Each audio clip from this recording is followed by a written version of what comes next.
Aleluia. Hoje a gente tem uma manhã de muito testemunho, muita reflexão. Eu estava ouvindo o Enzo lá, falando sobre esse desafio, né? O desafio da sensibilidade, né? Como a gente vai ficando sincero, né? E é engraçado isso, né? A sinceridade, ela durante muito tempo, ela pareceu ser sempre sinônimo de honestidade. Mas a sinceridade também, ela é sinônimo de rustilidade. Você vai se tornando rústico. Você vai se tornando sem polimento, sem cera. Então, é uma exposição sem a sensibilidade, sem o cuidado, sem a gentileza. É curioso isso, porque é a primeira coisa que Paulo fala da transformação do evangelho para o Tito. Ele fala: Tito, que você seja conhecido de todo mundo pelo seu trato, né? Então, que você seja encerado, polido, educado, e não só sem cera. Então, às vezes, a gente está perdendo o belo, a gentileza, a poesia, a arte. E Deus colocou... Oi? A elegância, não é? Com certeza. E Deus colocou tudo na natureza com o belo, com a sensibilidade, com a fragilidade de algumas coisas, a forma de tratar, a forma de cuidar. Não é, amados? Puxa vida, para que Deus arrumou tanto trabalho para a gente ter que regar uma planta? Por que aquilo tudo já não vem em placa solar total, né? Amém? Por que Deus não nos deu uma vida mais econômica? Amém? Então, tem muita coisa para ser compartilhada aqui hoje para resgatar a nossa sensibilidade. Lembrando que nós estamos na primeira semana, né, do Setembro Amarelo.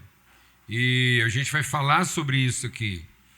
E para nós foi uma semana muito marcante, talvez um dos setembros amarelos mais desafiadores para a gente, porque a gente já começou o mês, no dia 1º de setembro, à tarde, né, a família descobriu o óbito de uma amiga nossa, participa com a gente, participava lá na 90, tinha uma vida lá de comunhão na 90, e 33 anos, recém-formada em psicologia.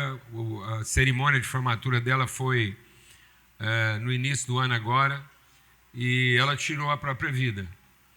E para agravar a situação, ela só foi descoberta um dia depois. Então você vai vendo o isolamento a que nós estamos nos submetendo. Uma jovem de 33 anos. Né? Então, um dia depois, quanto tempo a gente está levando para perceber a ausência das pessoas? Então, isso é um alerta. Mas eu quero chamar aqui agora, de maneira bem rápida, uma das nossas senhoras. Se tem uma igreja... gente, você falar assim, gente, eu congrego numa igreja onde não falta Nossa Senhora. Lá, o que mais tem... E é uma Nossa Senhora bem resolvida, elegante, cheia de fé. Vem cá, Nossa Senhora Lalá. A outra Nossa Senhora está chegando, junto com a Nossa Senhorinha, a Bebel. Vocês todas compartilharam lá no encontro só de Nossa Senhora lá, o que mais tinha lá. Lá não tinha crise de Nossa Senhora lá, não, Bebel? Bebel, lá, tá bom? Então conta um pouquinho o que foi o encontro lá de Tuiutaba, o que tem sido, né, esse encontro. E há uma mobilização aqui, as mulheres aqui tudo valente, enfiaram nos carros aqui, saiu uma frota aqui de uns 4 ou 5 comboios, não foi? Graça e paz, irmãos. Às vezes a gente acha que a Sal da Terra só funciona aqui no domingo, né, Paulo Júnior? Tem gente que acha que aqui só funciona no domingo. Vem aqui no culto das 9 ou das 11, mas a gente quer falar para vocês que nós funcionamos todos os dias, não só aqui, em vários outros lugares. E nós tivemos um encontro de mulheres em Ituiutaba, antes de ontem e foi tremendo. Nós éramos 420 mulheres. De vários lugares, mas principalmente daquela cidade, que é uma cidade de 15 mil habitantes. Você imagina que 120 mil habitantes. Você levar ali 420 pessoas é uma representação muito significativa. Por quê? Porque cada mulher daquela representa uma família. E nós tivemos lá um evento chamado Transformadas de Dentro para Fora. E é isso que o Senhor tem nos ensinado aqui na vida dos nossos irmãos, que tem sempre compartilhado, que é de dentro para fora. Nunca vai ser de fora para dentro. Nós tivemos lá a pastora Lana, Bebel, algumas irmãs de Uberlândia, a Fran, que é uma pastora lá de Tuiutaba, uma mulher de muita fé e muito discernimento, né, Paulo Júnior? E conseguiu colocar aquelas mulheres. Eu falo para vocês, irmãos, eu estou assim, cheguei aqui e falei, não, Michele, você podia cantar uma música assim, bem alegre, porque assim, desde ontem que a gente está se sentindo o corpo movimentar daquele renovo que é estar com os irmãos, encontrar com os irmãos. Então, se você congrega aqui só no domingo, eu quero te falar que tem muito mais para você. Procure os nossos pequenos grupos, saiba mais sobre a nossa página no Instagram, onde que está tendo um movimento, onde está tendo uma convenção, tem homem subindo monte, tem mulher fazendo mulher única, tem experiência do lar, tem cartas vivas, 9 vezes por mês, 2 vezes por semana, terça e quinta. Agora nós abrimos na segunda à noite, agora nós passamos para 12 encontros, né? São 3 por semana e 1 no sábado, no final do mês. Então, nós nos encontramos segunda à noite, terça e quinta de manhã e no último sábado de cada mês. Então, você hoje está indesculpável por não estar na comunhão.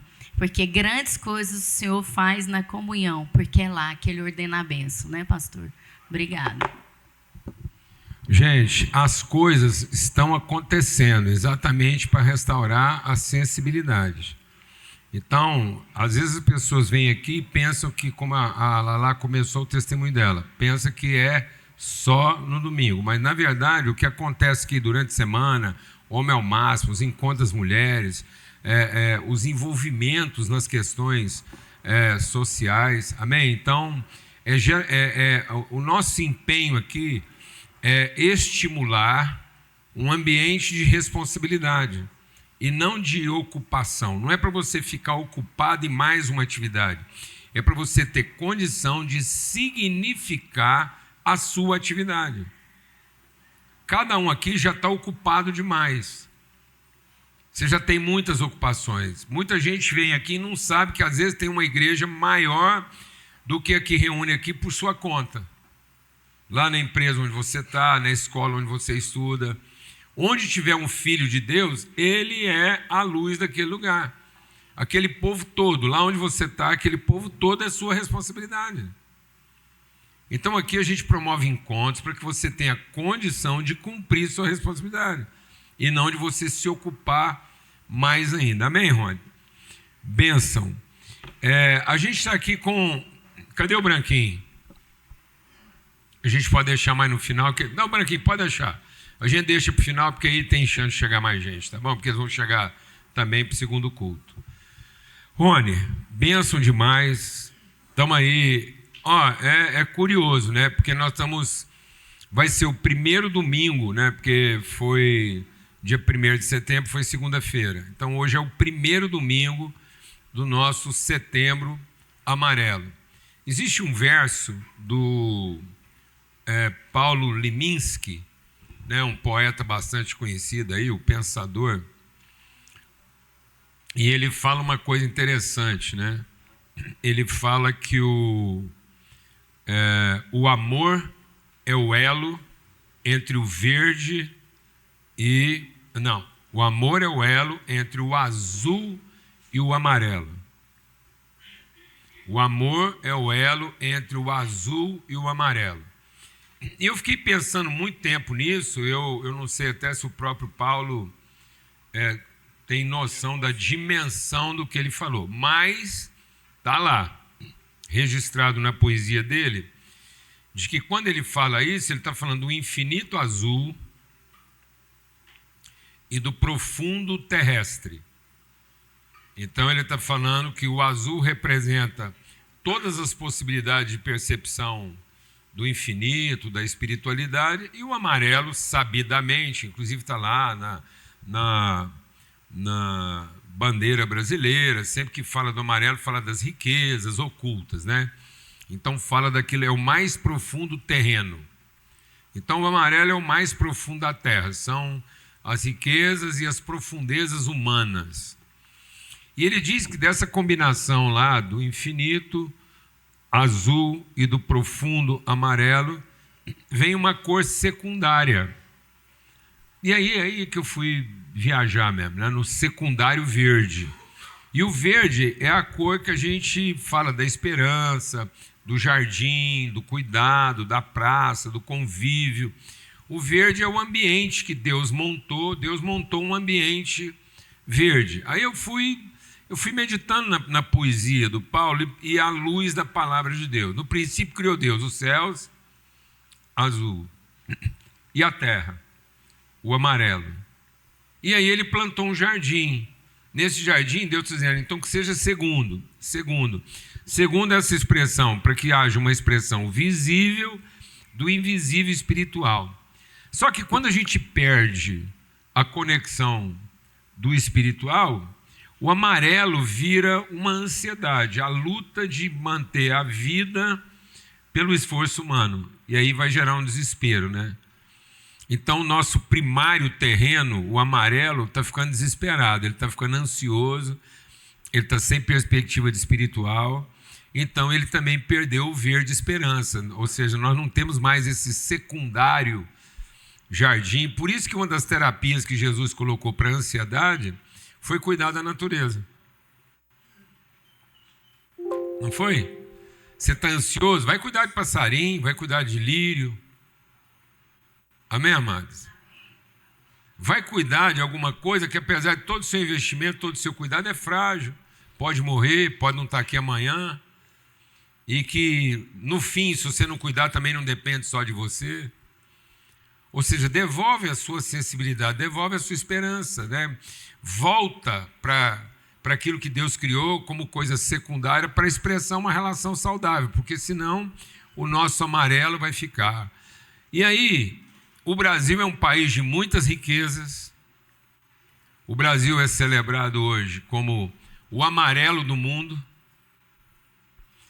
E hoje é o nosso início da conversa de Setembro Amarelo, é o nosso primeiro domingo de Setembro Amarelo, mas também é a comemoração da nossa independência, 7 de setembro. Quem sabe? Quem sabe, de maneira muito providencial, eu tenho dito que 2025 o Brasil está marcando uma era na sua história. Esse ano representa uma mudança na história da humanidade. A humanidade não será mais a mesma a partir desse biênio 2024-2025. Nos seus valores, na sua forma de se relacionar. O Brasil, o ano que vem, vai passar por uma eleição. Eu acredito que, eu vou falar isso, eu vou antecipar, eu acho que 2025 é o último ano de um Brasil dependente de ícones personalistas com expectativa de serem libertários. Acho que é o último ano, foi o último mandato que a gente dependeu da ideia de que existe um super-homem capaz de representar os valores do nosso povo. Eu acho que a partir de 2026 nós seremos finalmente um povo que vai ter que conversar e vai ter que discutir entre si com maturidade, com sabedoria, com sensibilidade, aquilo que realmente interessa para toda a comunidade, independente da sua condição sociopolítica, cultural. Nós vamos ter que aprender a ser gente adulta, madura e conviver, fazer sentido para o nosso amarelo. Por quê? Porque nós somos o amarelo do mundo e, no entanto, nós somos a capital mundial da ansiedade. O Brasil é a maior concentração de gente ansiosa do planeta. Nós somos a maior concentração de velhos dementes do mundo. E nós somos a maior concentração de jovens na faixa de 30 anos com burnout emocional no meio corporativo. Os nossos príncipes estão com a cabeça fritada, os nossos velhos estão ficando caducos e a nossa população ansiosa. Tem alguma coisa com o nosso amarelo aí que não está representando riqueza, está representando só ansiedade. Então, vamos falar um pouquinho sobre isso. Aleluia. Meus irmãos, bom dia. E hoje eu quero, tudo que eu compartilhar com os irmãos, tenha a disposição de sensibilizar seu coração, sua vida, sua casa, mas também de trazer você aqui sábado, dia 13, às 9 da manhã, para a gente continuar essa mesa de conversa de uma forma mais ampla e transformadora. E eu queria que você abrisse a palavra de Deus em Mateus 26, 36. Eu fiquei meditando, né? Ontem eu conversando com o Cláudio, eu viria só dar um aviso, né? O Cláudio falou, então vamos aproveitar para você compartilhar. E eu fiquei pensando sobre o que trazer e a pessoa de Cristo, a pessoa de Jesus, né? Jesus que se revela como Cristo nas Escrituras, seria o personagem mais simbólico para a gente conseguir sensibilizar a igreja e, vamos dizer assim, os religiosos. Amém? 26, 36. Então Jesus foi com seus discípulos para um lugar chamado Getsêmani e disse-lhes: sentem-se aqui enquanto vou ali orar. Levando consigo Pedro e os dois filhos de Zebedeu, né, Tiago e João, começou a entristecer-se e a angustiar-se.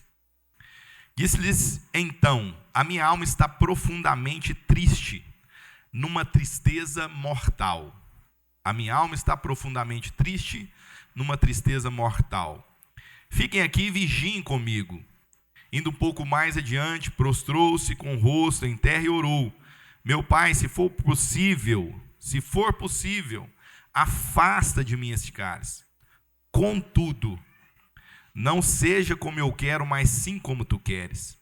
Então voltou aos seus discípulos e os encontrou dormindo. Vocês não puderam vigiar comigo nem por uma hora? Perguntou ele a Pedro. Vigiem e orem, para que não caiam em tentação. Agora ouça bem essa palavra. O espírito está pronto, mas a carne é fraca. Eu queria que você repetisse isso comigo. O espírito está pronto, mas a carne é fraca. E retirou-se outra vez para orar: meu Pai, se for possível afastar de mim esse cálice sem que eu beba, faça-se a tua. Se não for possível afastar de mim esse cálice sem que eu beba, faça-se a tua vontade. Quando voltou de novo, os encontrou dormindo, porque os olhos estavam pesados. Então os deixou novamente e orou pela terceira vez, dizendo as mesmas palavras. Depois voltou aos discípulos e disse: vocês ainda dormem e descansam? Chegou a hora, eis que o Filho do Homem está sendo entregue nas mãos de pecadores. Levantem-se e vamos, aí vem aquele que me trai. Meus queridos irmãos, eu estou aqui em nome de um senhor de 40 anos, chamado Euder, que deixou um rapaz chamado Regis e uma moça chamada Harriet, ainda adolescente, e a esposa, que não queria o divórcio, mas pelos seus sofrimentos e angústias, ele pediu o divórcio. Eu estou aqui porque isso está na minha casa. E quando a gente fala sobre o suicídio, eu queria dizer para você que numa família que acontece o suicídio, nós temos 10 vezes mais chance de ter novamente. Então nós precisamos conversar, porque isso é uma conversa que passa pela minha casa, que atravessa a minha família. Eu estou aqui porque quando eu casei com a minha mulher, eu queria esconder. Eu sou psicólogo desde os 22, 23 anos, né? De 22 para 23, bem na beirada dos 23, eu tenho 46. Mas quando eu casei com a minha mulher, eu queria esconder o pai dela. Eu queria arrancar um pedacinho dela. Não dito, não consciente, mas eu queria. Até que eu entendi que Deus é tão perfeito e poderoso que Ele trabalhou para que houvesse reconciliação no mundo. Quando Ele disse haja, dentro do haja, tinha uma força ali, sabe? Que é o seguinte: A vida para andar precisa de reconciliação. E as histórias se repetem até que alguém seja sensível. As histórias se repetem até que alguém se reconcilie e assim haja cura. Aí nós podemos dar o nome disso de maldição hereditária, você pode criar seus nomes, né? Reprodução, padrão familiar, o que você quiser. Mas a palavra de Deus é que a ordem no céu é que haverá reproduções até que haja reconciliação. E o Senhor Deus se reconciliou, segundo o apóstolo Paulo nos diz, que Deus enviou o seu Filho para reconciliar consigo o mundo, para reconciliar consigo as pessoas. E nós não podemos reconciliar com o Pai se nós não nos reconciliarmos com todos, inclusive com a história que carregamos. Não tem como amar a minha mulher sem amar o pai dela, amém ou não? Porque aí faria um pedaço a menos. Senão ela teria que ser outra coisa para que eu pudesse amá-la. Eu estou aqui porque, certo momento, eu era pastor de uma comunidade e nessa comunidade morreu o irmão de alguém.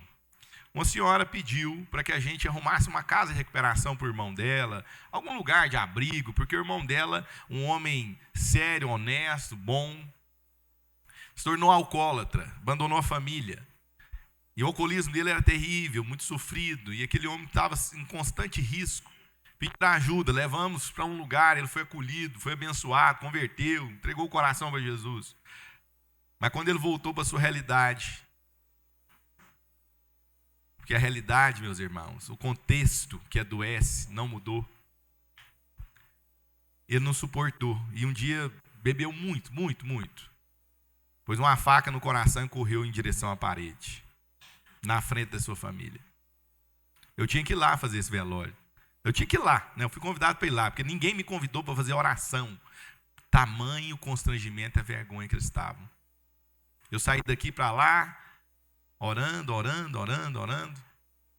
pedindo Deus misericórdia, pedindo Deus que o amor dele me iluminasse. Porque era a primeira vez que eu ia me deparar com um desafio daquela forma. E aí, eu cheguei e olhei para aquela cena, aquela situação, aquela irmã da minha congregação, que era irmã daquele senhor, aquela filha linda, estudante, estudiosa, dedicada, agora já formada, trabalhando, né, cheia de sonhos. Aquela ex-esposa que estava separada, mas que amava aquele homem. E eu falei, Senhor, eu preciso de uma mensagem aqui. Mas não posso ser qualquer mensagem, tá entendendo? Não posso chegar aqui e falar qualquer coisa. Já tinha passado ali um líder religioso e já tinha ofendido, lançado aquele moço no inferno. Você entende? Lançado aquela família na culpa. E agora eu falei, Senhor, eu entrei no carro, Júnior. Falei, Deus, não sei falar não sei o que falar. Eu vou abrir essa palavra de Deus aqui, eu vou abrir a Bíblia, e o Senhor vai me dizer alguma coisa. E eu abri, e estava justamente essa parte aqui. O espírito está pronto, mas a carne é fraca. Aí o resto Deus fez. Naquela noite eu tive que orar para uns 10.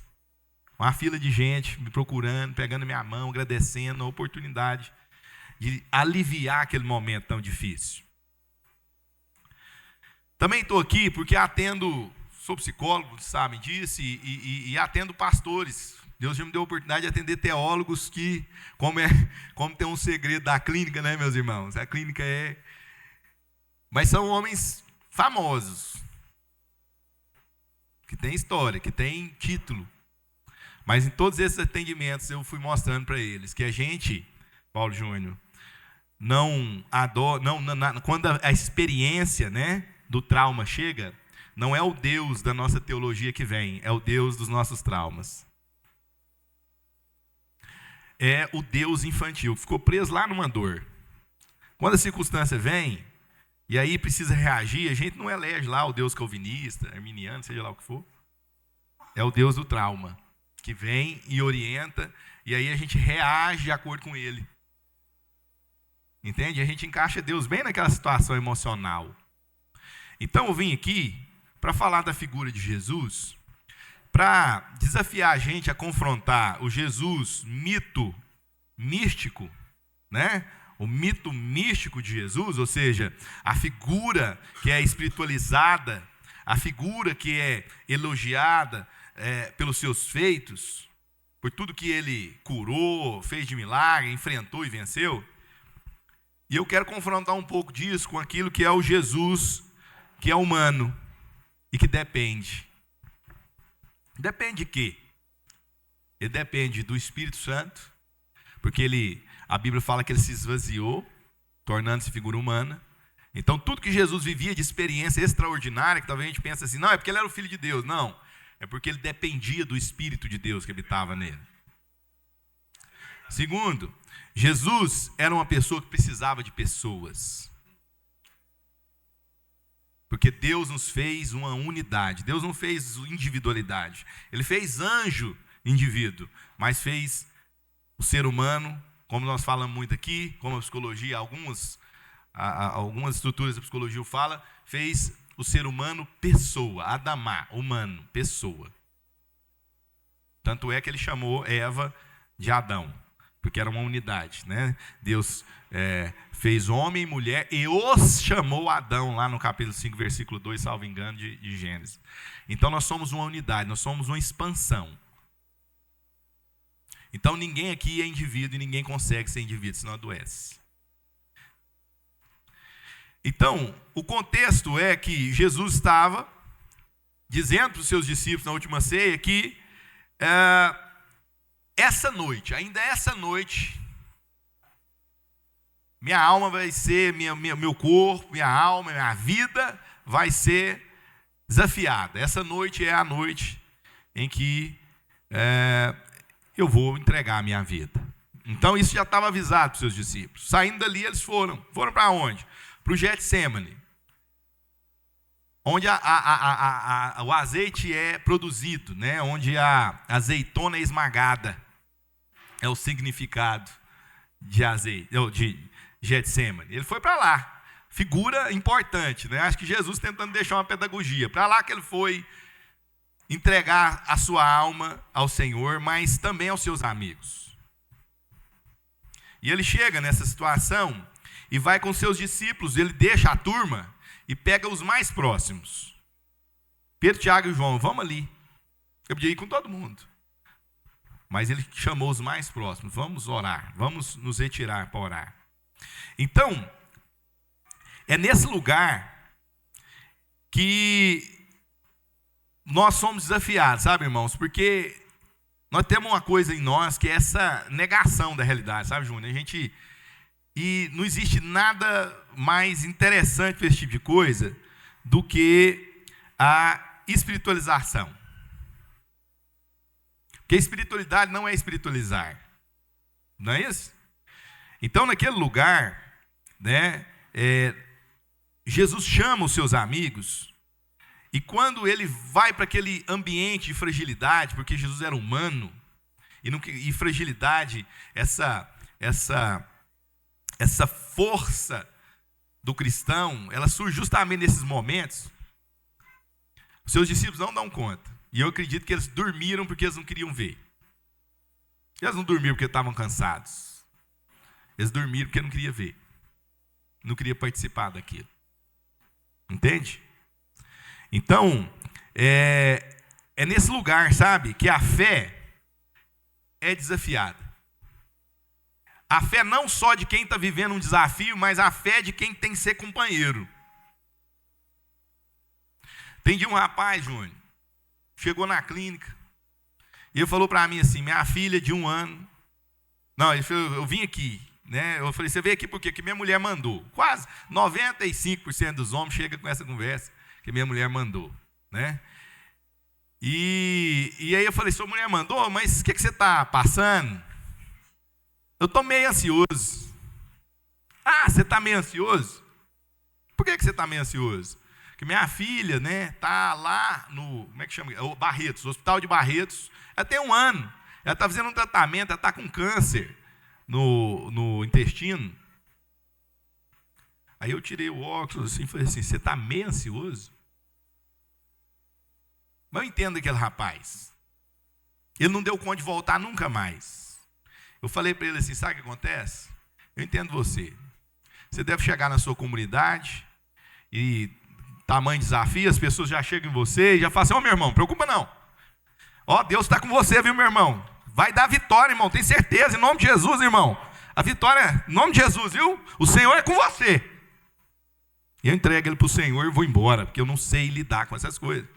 Porque também tem filha, também tem filho, e eu não sei lidar com a história de um homem de Deus que tem sua filha com câncer. Então eu entrego para Deus resolver essa questão e eu deixo a pessoa em solidão. Eu entendo aquele homem porque ele aprendeu que Deus faz só milagre. Que a gente não passa por esse tipo de coisa aqui. Então eu entendo que para ir lá e falar assim, eu estou com medo, era a mesma coisa de falar assim, Deus, eu não creio. E como eu não creio, o Senhor não vai fazer um milagre, eu vou perder minha filha. Ele fez toda a lógica, né? Toda a lógica. Isso é aprisionador, isso é doentio, isso é mortal.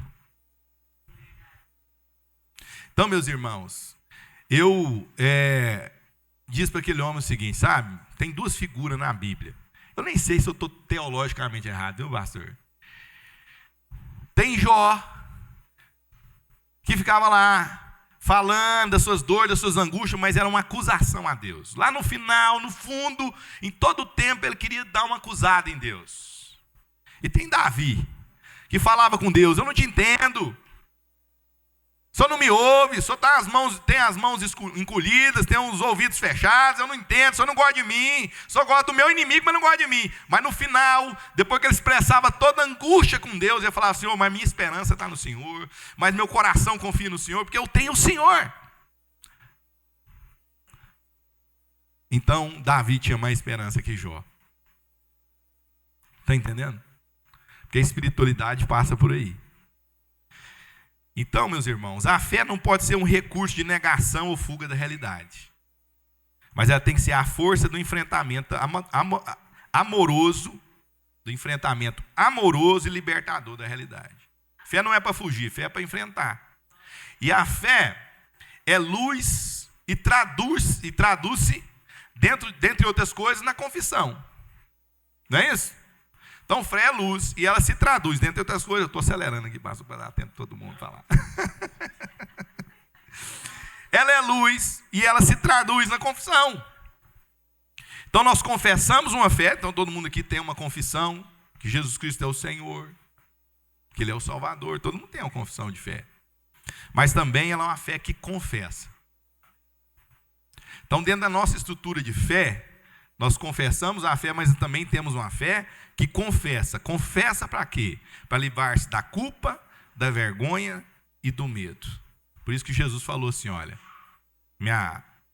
eu estou profundamente triste, numa tristeza mortal. Ele falou isso para quem? Para os amigos. Então, meus irmãos, nós confessamos para haver cura, para haver suporte, para haver esperança, amém? Para não haver solidão, porque às vezes não tem esperança de um livramento da morte, mas tem esperança de não morrer sozinho, amém ou não? E isso é que é libertação. Então, a fé que confessamos pede relações humanas. Confesso para alguém, porque pessoa, confessar, eu preciso de alguém para confessar, eu preciso do pastor, eu preciso do bispo ali, brincadeira, do Enzo, preciso do Léo. Então, confesso para alguém. Então, eu preciso de relação. Então, por isso que Jesus falou para eles aqui, fiquem aqui e vigiem comigo. O que Jesus estava falando? Preciso de gente. Preciso de vocês. Por que Jesus não deixou ele lá escondido deles? Foi lá, chorou, olhou, né? Molhou-se de sangue, de suor, de sangue, de angústia. Não, ele foi lá e falou assim, fica comigo, gente. Colocamos as pessoas em risco todas as vezes que negamos sua fragilidade. Quer matar o Júnior? É colocar eles nesse lugar da figura desumanizada do pastor. Eu sei bem o que é isso. Fiz um trabalho na escola uma vez, como psicólogo escolar, comecei minha carreira como psicólogo escolar, Fizemos um trabalho, e aí eu fiz um trabalho de humanização do professor, né? Trazendo a vida dele para a sala de aula, para ele comunicar suas histórias, contar a história da adolescência e tal. Aí depois eu fiz um antes e depois. Tinha um negócio na Xuxa lá que era antes e depois, e tinha uma modinha desse negócio. Eu falei, vou fazer um antes e depois com a turma, né? E aí fiz um antes e depois. O antes era assim, eu imaginava que o professor era um robô. Que ele não era pessoa, que ele não tinha vida. Pensamos isso do pastor também. Então, quando nós negamos aos nossos pais, às nossas poderosas mães, a sua humanidade, as suas fragilidades, nós estamos fazendo uma perversidade, nós estamos colocando essas pessoas em risco. Por isso que talvez o Cazuza cantou aquela música, meus heróis morreram de overdose. Mas eu vou dizer, antes de morrer de overdose, morreram de abandono. Então, a fé que confessamos, confessa na oração porque Deus nos conhece. Por isso que é espiritualidade e não espiritualização. Gente, não faz sentido. Deus conhece todos nós. Deus sabe, inclusive, quantos cabelos você tem. Você perdeu muitos, mas Deus ainda conhece. Ele fez a conta do que você perdeu. Ele faz a continha certinho. Mas Ele conhece a sua alma. Ele teceu você dentro do ventre da sua mãe. Ele pensou você na eternidade. Ele conhece a sua história, porque todos os dias da sua vida já estão escritos no livro, diz a palavra de Deus. Então Ele te conhece. Então Ele sabe o que você está sentindo. Eu vou contar um negócio para você. O diabo também sabe. Não porque ele lê pensamento, mas porque ele é um psicólogo milenar, que te acompanhou desde o seu nascimento, sabe seus traumas, suas dores, sabe quando você está com medo, quando você não está. Ele lê você. Então, vou te falar, a oração tem que ser também confissão. Por incrível que pareça, nós temos que ensinar isso para a igreja. Fala a verdade para Deus. Para de achar que você engana Deus. Para de achar que você pode contar uma historinha para Deus, bonitinha. Começa a orar e quando você estiver vendo que você está enganando você e Deus, pede perdão e ora de novo. Deus já sabia, só dá uma risadinha, até que enfim, meu filho. Amém ou não? Por isso que o Peter Escaseiro, naquele livro que a gente trabalha aqui, né, Lala? Enzo, a gente está em quantas pessoas? Você lembra? Em torno. Umas 200 pelo menos. Né? O Enzo e eu fazemos quase tudo junto. Né? Mas a Lala, com as mulheres, já perdemos a conta. Né? Não tem como mais. Mas ele fala o seguinte, que nós usamos Deus, Peter Escaseiro, no livro Espiritualidade Emocionalmente Saudável. Usamos Deus para fugir de Deus. Que coisa triste, né? Então, eu preciso reconhecer a minha humanidade. Eu preciso reconhecer a divindade do Pai. Que Ele sabe tudo. Ele é um Pai que sabe das coisas antes da gente contar para Ele. Então, a oração, que não parte da clareza da nossa condição, passa a ser uma tentativa de manipulação. A oração, que não parte da clareza da nossa condição, passa a ser uma tentativa de manipulação. E eu vou te dizer, não vai dar certo. Deus não vai encaminhar segundo você quer, mas exatamente segundo o conselho da sua vontade. A oração não muda Deus, mas conforma a nossa vontade a dele. Essa é a verdadeira oração. A oração não muda Deus, mas conforma a nossa vontade a dele. Não existe verdadeira oração sem verdadeira submissão. Então, para encerrar, eu queria dizer o seguinte: a nossa humanidade é fraca. Por isso, todos os desafios, todas as dores, todas as noites escuras da alma, como já dizia o teólogo antigo, né? Carregam o potencial de nos derrotar ou de nos transformar. A depender de que fé você confessa. Se é a fé solitária, que transforma Deus num ente que não te conhece, ou se é uma fé que confessa as suas fragilidades e confessa ao Pai a verdade e busca de todas as formas viver o que diz lá o João, né? Uma fé iluminada, uma fé onde há luz na relação entre eu e meus irmãos. Então nós precisamos assumir a nossa situação, a nossa realidade, o nosso sofrimento. Nós precisamos buscar ajuda. Nós precisamos confessar dores, erros e os nossos traumas. E ter uma espiritualidade de verdade, que fala a verdade. Amém? É isso que eu queria trazer para os irmãos e convidá-los para sábado, às 9 da manhã. Amém. Dentro daquilo que está sendo compartilhado aqui, dessa reflexão, a gente quer também ouvir um testemunho. E a Bíblia diz lá em 2 Coríntios, no capítulo 1, que o único significado de todo o sofrimento que Deus permite na minha vida é a comunhão. Você nunca vai entender o sentido de sofrer alguma coisa se você pensar isso na perspectiva da sua individualidade. Porque Paulo diz assim: naquilo que sofremos em favor dos outros.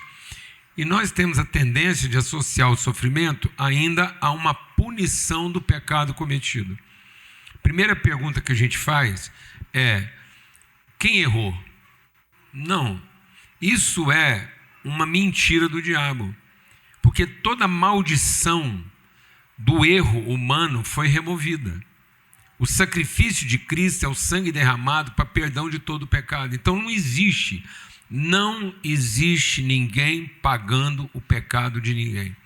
Deus chegou a dizer lá no Velho Testamento, ele diz assim: vai vir um dia aí em que se alguém falar que um filho está sofrendo por conta do pecado do pai, isso é uma abominação. Você está escutando o que eu estou te falando ou não? Porque havia um ditado popular: os pais chupam uvas verdes e o dente dos filhos é que fica embotado. Deus falou: o dia que eu derramar o meu espírito sobre a terra, quem falar isso está cometendo uma abominação. Você cuidado, irmão. Porque agora o sofrimento, depois da cruz de Cristo, toda a cédula de condenação foi rasgada. Declarar que alguém ainda está pagando o pecado de alguém é uma declaração anticristo.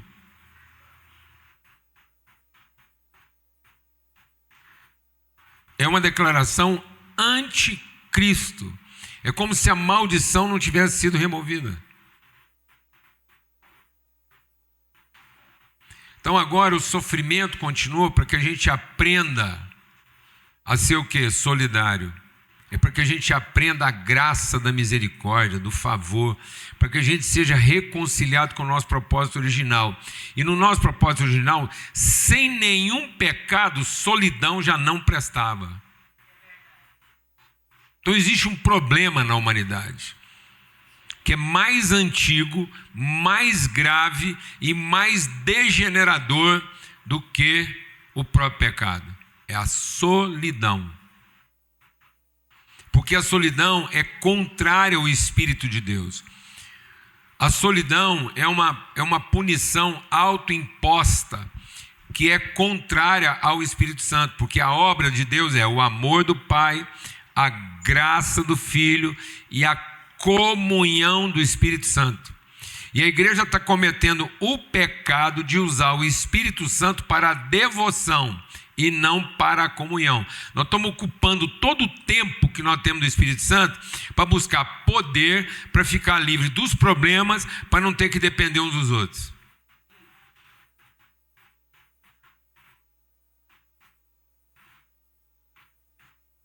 Você está entendendo ou não? Sendo que a obra do Espírito Santo é para garantir a comunhão, porque é na comunhão. Não é um anjo, o anjo não vai descer do céu. Sabe o que vai trazer comunhão, o que vai trazer consolo para qualquer tipo de problema na sua vida? A comunhão dos irmãos.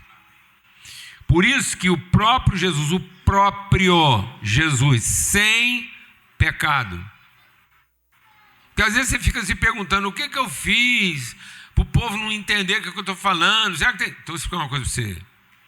Se você tivesse nascido Jesus, e fizesse o melhor da sua vida, e nunca errasse no como é que você está explicando, se você fosse o melhor professor do mundo, o melhor filho do mundo, o melhor amigo do mundo, o melhor cidadão do mundo, se você fosse o maior milagreiro do mundo, tá? Você é o melhor de tudo em todas as áreas.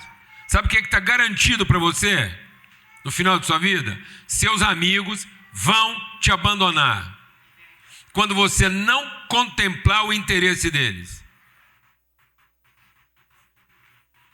Seja o melhor em tudo e você será exatamente porque você é o melhor em tudo, o pior em tudo quando você não for o melhor que as pessoas querem que você seja.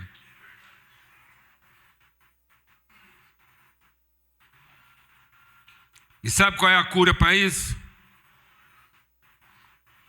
Não é pedir novos amigos, porque aqueles não prestaram. É continuar sendo o amigo que você foi levantado para ser.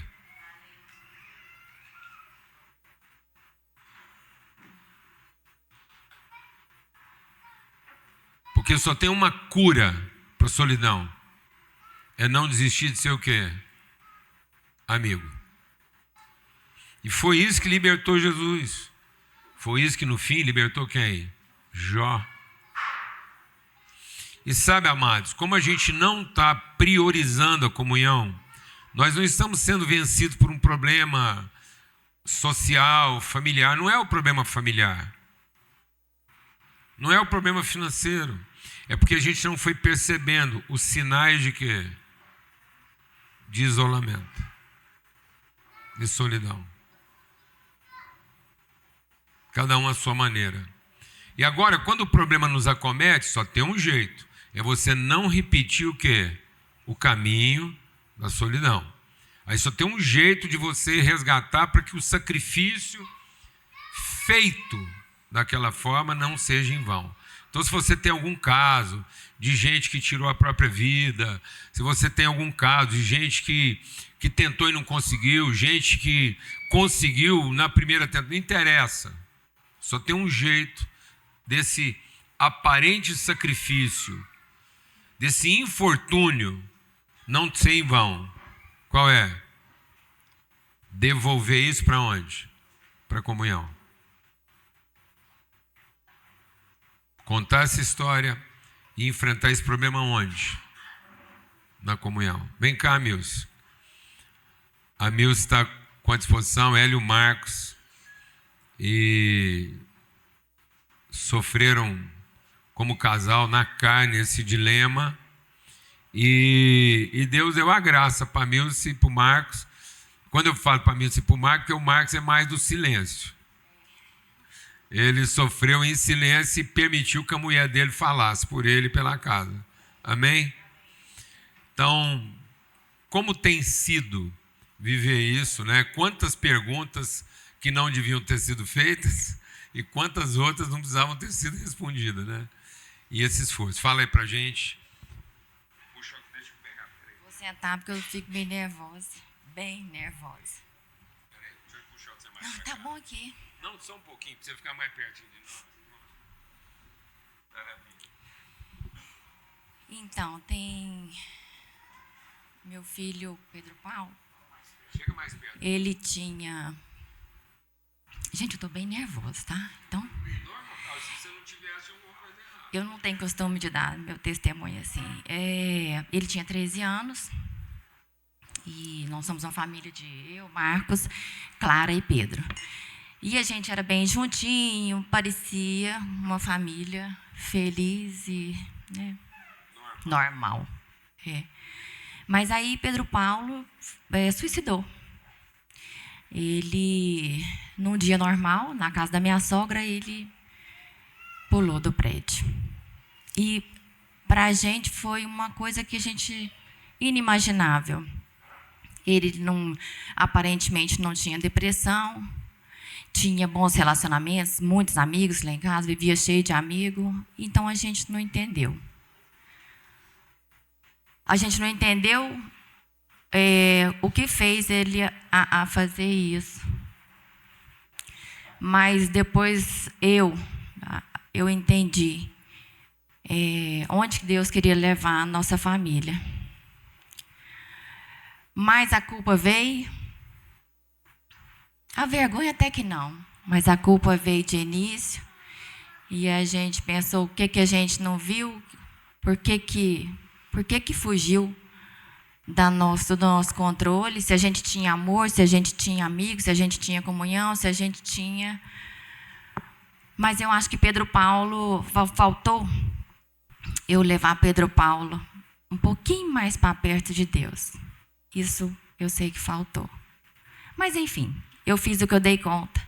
O meu marido fez o que ele deu conta e a gente achou que estava tudo certo. Mas nós passamos essa situação.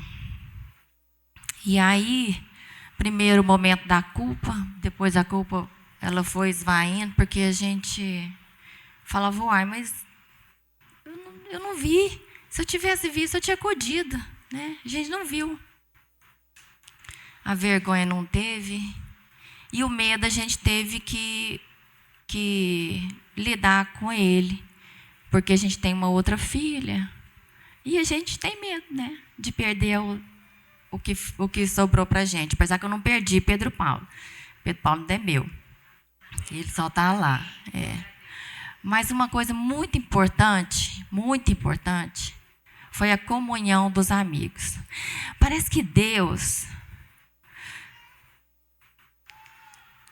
Ele reuniu nossa casa de anjo, mas muitos. E a partir de então, nunca mais nos abandonaram. E isso fez com que a gente desse conta. Foi muito importante. Muito importante. E hoje em dia nós estamos rodeados dessa comunhão que eu não abro mão, meu marido não abre mais mão. A gente recebeu muito. A gente perdeu muito, mas a gente recebeu muito.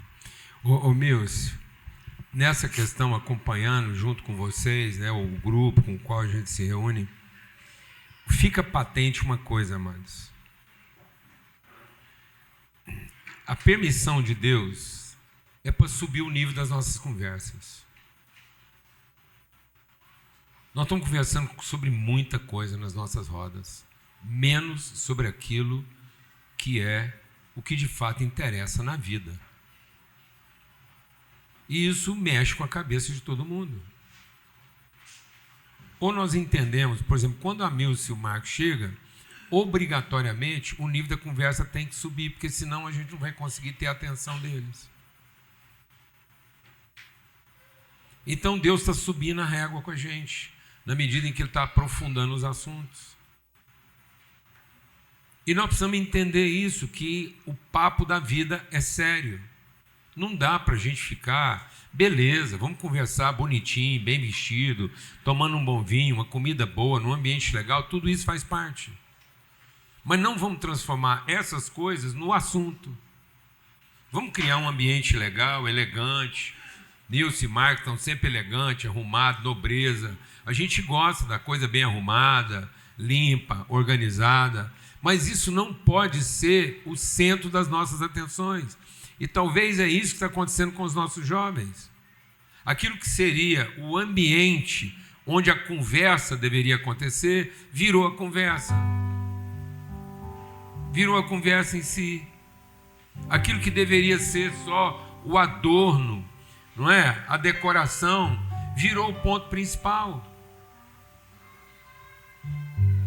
Aí as pessoas estão discutindo o preço do que elas compraram, o tanto que foi difícil ter aquela casa, aquela roupa, aquele carro, aquela empresa, esse padrão de vida, o quanto que ele está faturando com o que ele ganha. Pelo amor de Deus. Pelo amor de Deus. Então eu quero te dizer uma coisa.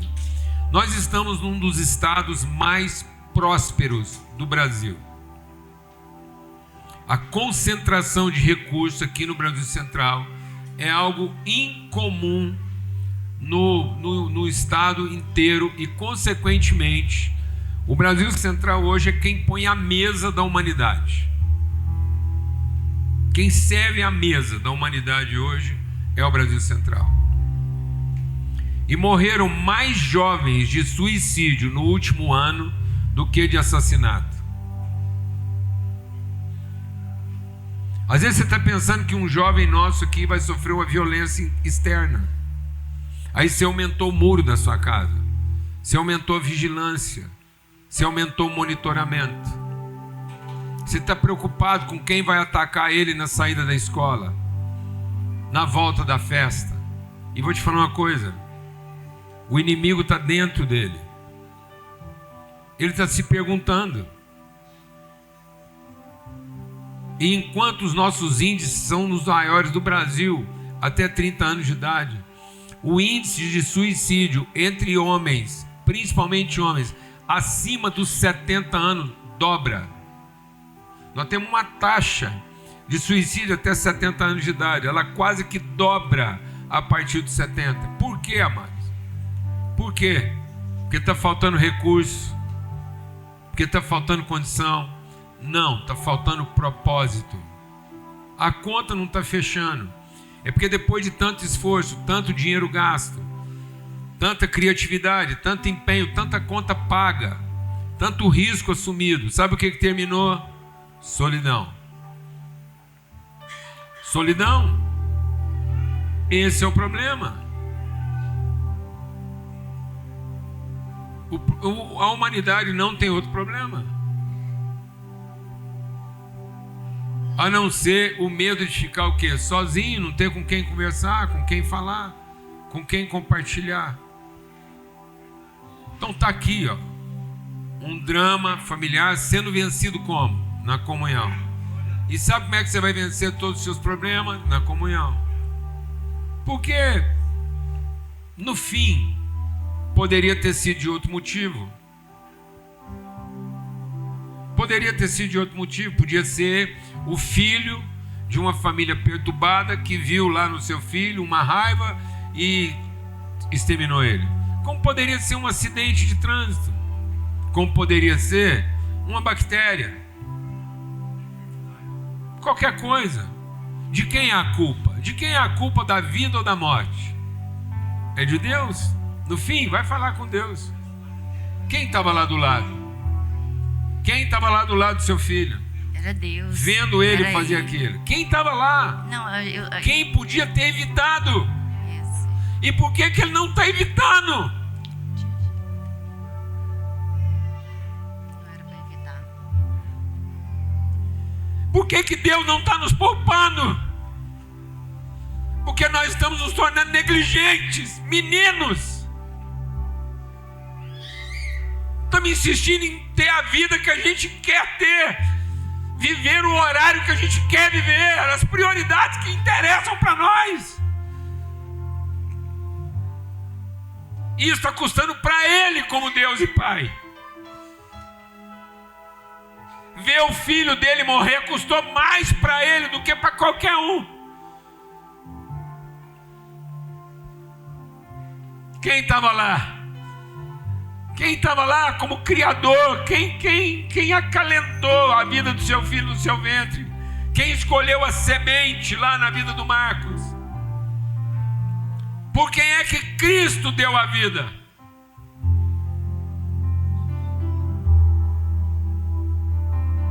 Em quem doeu?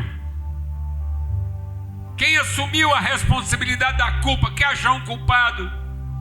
Então Deus assumiu a responsabilidade da culpa. Quer pôr a culpa? Põe nele. Põe nele. Para a gente entender de uma vez por todas que a conversa é séria. Que a vida é séria. Que os sentimentos contam. Que a prioridade não é sobreviver. E sabe por que ele fez isso? Porque ele deixou o único filho que ele tinha, que nunca ia fazer nada de errado, morrer.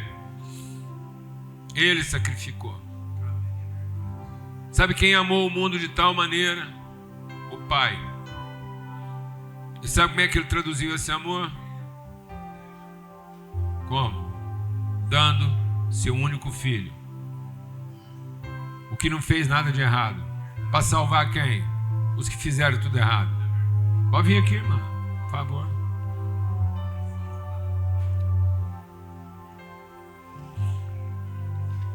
Fica aí mesmo. Eu tenho que falar. Mesmo que seja muito difícil. que seja muito difícil.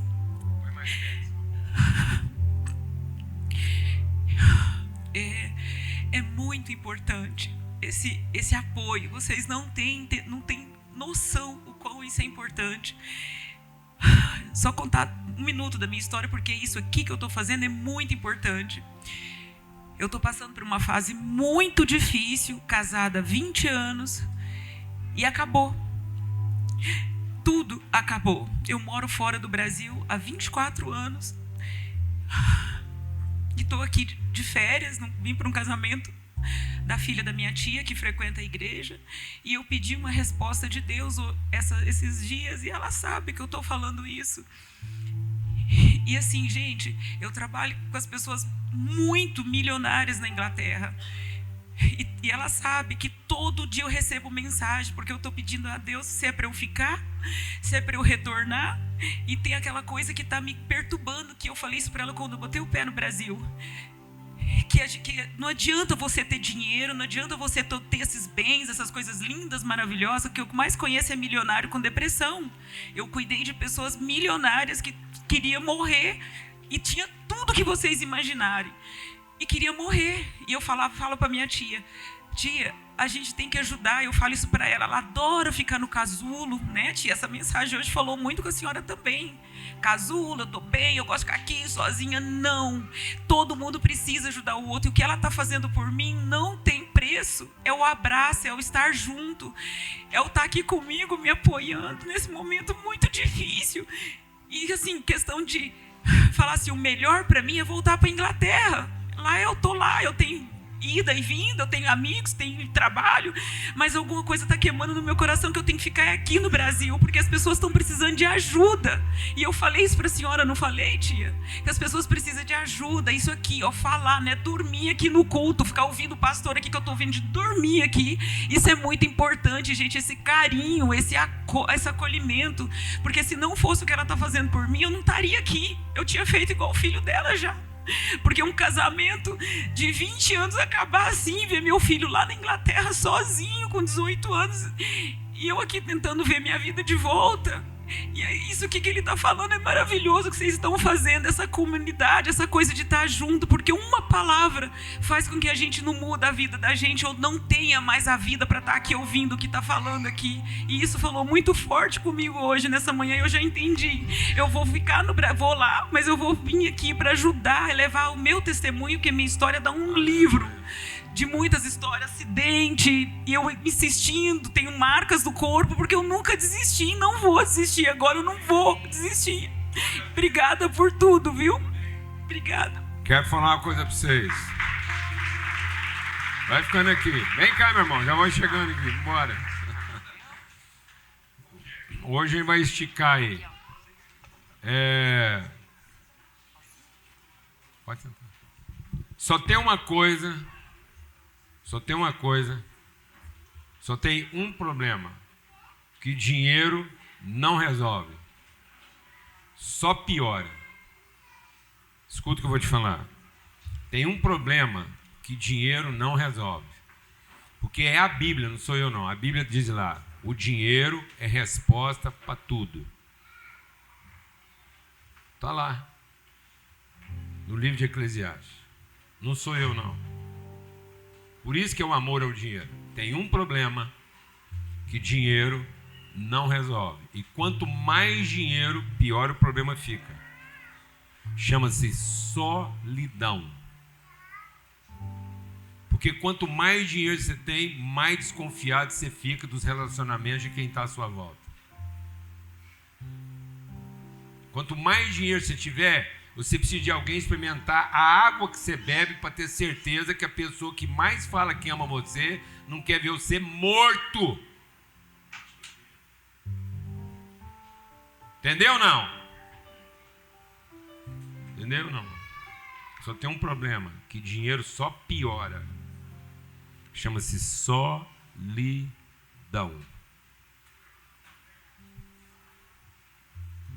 Piora. O resto, se você pensa em qualquer outro problema, dinheiro resolve. Entendeu ou não? Porque apego ao dinheiro é a raiz de todos os males. Então, quando a pessoa vai ficando dependente de dinheiro, ela está chamando para ela a raiz de todos os males. Alguém sabe me dizer qual é a raiz de todos os males? Não. Não, pecado. E sabe de onde vem o pecado? Da solidão. Então, o amor ao dinheiro é a raiz de todos os males, porque ele torna a pessoa o quê? Solitária. O dinheiro compromete o quê? A comunhão dos irmãos. Porque ele fomenta a ideia de quê? De autonomia, de independência. Amém? O amor ao dinheiro é a raiz de todos os males. Qual é a raiz de todos os males? A solidão, que dá origem ao pecado, porque é o fomento e o alimento da individualidade. Por isso tem hora que Deus tem que ir lá e quebrar toda a dependência que nós tínhamos disso para nos devolver o quê? A comunhão, a família, aos relacionamentos. E aí, Kert, bom, velho? Saudade de você, menino. Ih, velho, tá bonito na foto, hein? Você tá boa? Bom demais ter vocês aqui, viu? Graças a Deus. Bênção. Vamos concluir esse tempo aqui. Amém? Soprando. É bom escutar o Kert, que é o seguinte: escuta agora o que você vai escutar, recebendo o vento do Espírito, porque ele vai nos abençoar soprando. E foi assim que, então, nós vamos usar a sua figura como figura de Cristo. O que você achar melhor. Vamos fazer o louvor, porque aí segura o povo. É o seguinte, ele vai tocar o hino nacional, hoje é 7 de setembro, então, como bom cidadão, agora você não foi embora até agora, você fica proibido de sair antes de tocar o hino nacional. Essa reunião só encerra agora, com todo mundo de pé, tocando o hino da nossa independência. Mas primeiro, não, pode sentar, calma aí.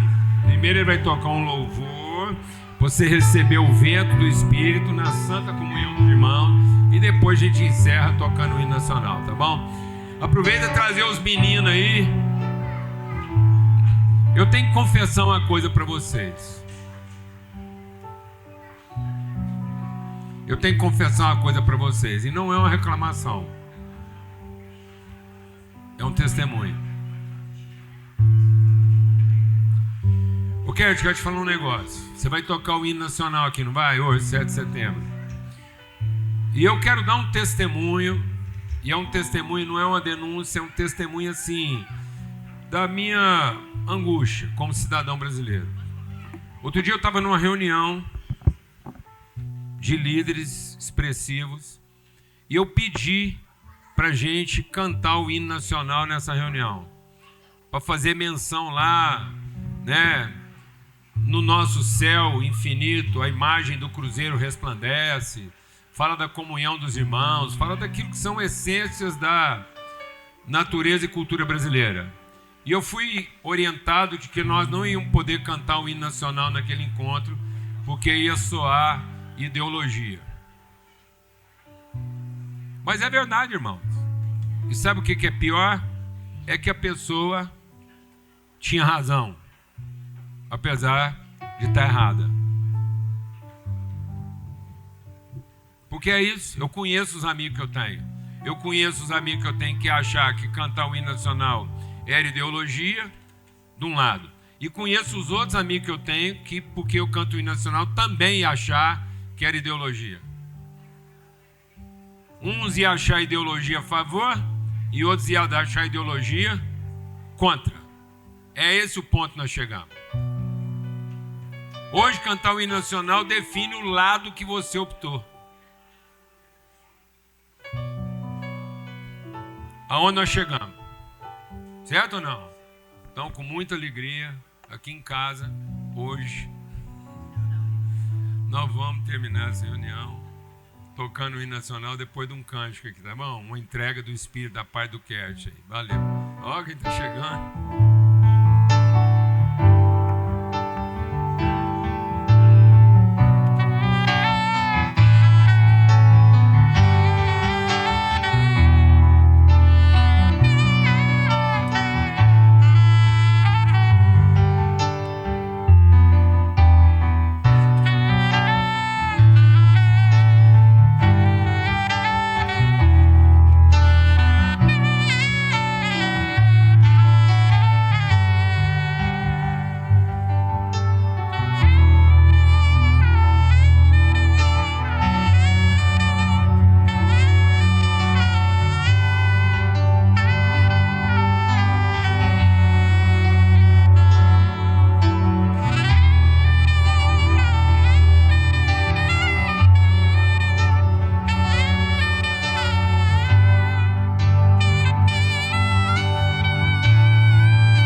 Família, nós vamos agora então ser ministrados pelo hino nacional.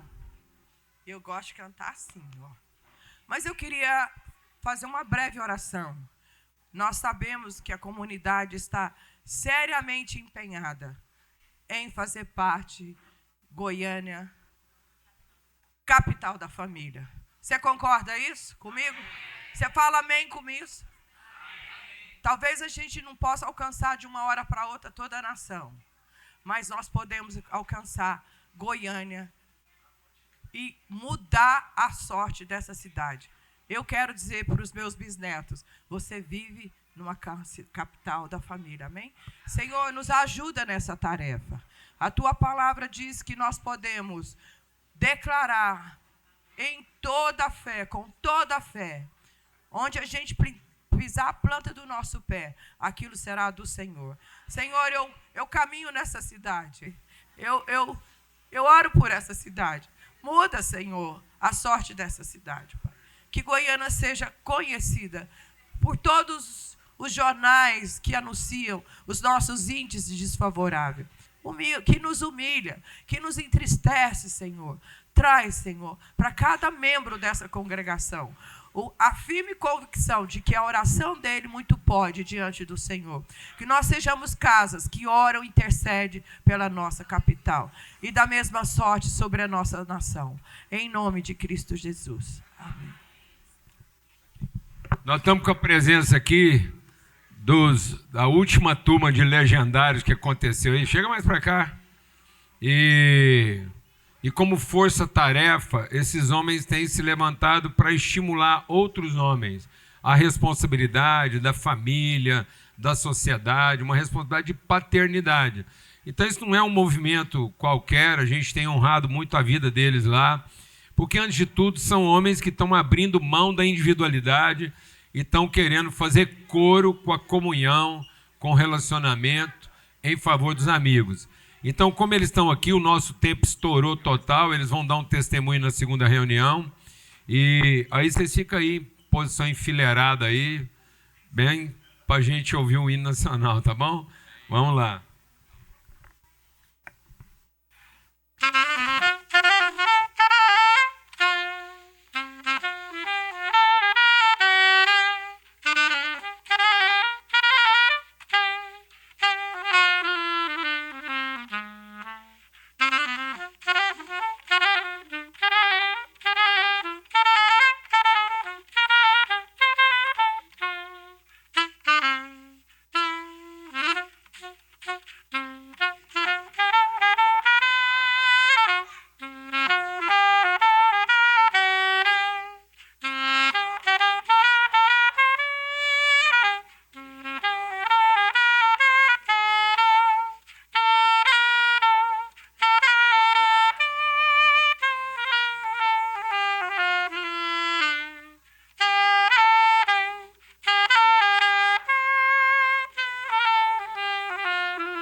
Meus irmãos, nós como legendários estivemos agora ali na montanha e nós queremos ensinar como um legendário luta.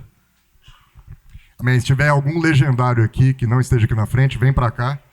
Paulo Júnior falou uma coisa importante, nós estamos vivendo um tempo de divisão no país e a gente tem lutado com as armas erradas. O legendário nos ensina como a gente deve lutar. Legendários, posição.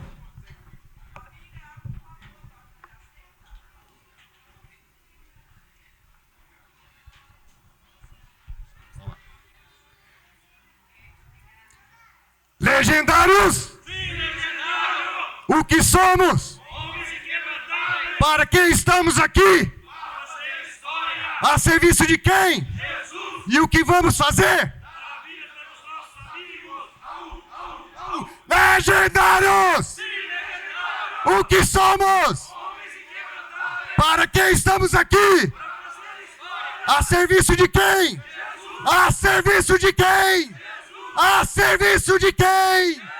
E o que vamos fazer?